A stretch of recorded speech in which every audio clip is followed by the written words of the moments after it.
Fenomeni i divorcit po një rritje në Durrës, duke krijuar plagë për shoqërinë në aspektin social, ekonomik, por dhe atë psikologjik. E ndërsa në vendet e Europës ka më pak martesa, në të kundërtën në vendin ton ka më shumë martesa, por që për fat të keq po përfundojnë në divorce. Çështjet ekonomike nuk janë gjithmonë shkak për përfundimin e një martese, sipas ekspertëve, ndërkohë që mosmarrja e përgjegjësive nga ana e palëve shpesh çon në zgjidhjen e saj. Avokate Shqiponja Meta ndau me mikrofonin e Adrianet Televizion disa prej shkaqeve që po çojnë çdo ditë më tepër çiftet drejt divorcit dhe gjetjet e kësaj problematike për shoqërinë shqiptare. Për sa i përket rasteve të divorcit në qarkun e Durrësit, shihet një rritje e numrit të divorcit.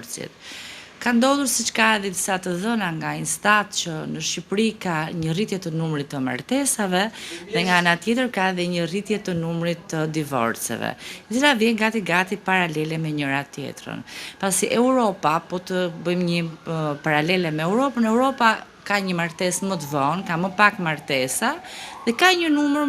të konsiderueshëm të Europës, ndërsa në rajon pothuajse nga të dhënat dhe nga statistikat, Shqipëria renditet në vendin e parë për sa i përket numrit të divorceve për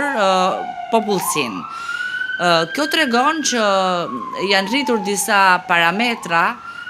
të cilat për fat keq janë problemet ekonomike, që pothuajse po zënë vendin e parë, fakti që bashkëshortët ndërmjet tyre pra nuk ndërmarrin përgjegjësi secili për mbarvajtjen e familjeve, fëmijëve, puna e tjerë, dhe pothuajse dhuna ka rënë në nivelin e tretë, mund të themi, pavarësisht se është ende permanente, ekziston, por nuk është shkaku determinant për zgjidhjen e martesave. Sipas avokates, me shtimin e numrit të gjyqtarëve pranë gjykatës së Durrësit, procesi për zgjidhjen e një martese përfundon tani më shpejt dhe kjo ka sjell një eficiencë në gjykim. Ndaj dhe zgjidhjet e martesave ndoshta bën një moshë më të re në vendin ton, por edhe në qarkun e Durrësit numri i divorceve ka vazhduar të jetë i lartë. Dhe për sa i përket gjykatave, ato janë trajtuar dhe po trajtohen në një kohë e cila është relativisht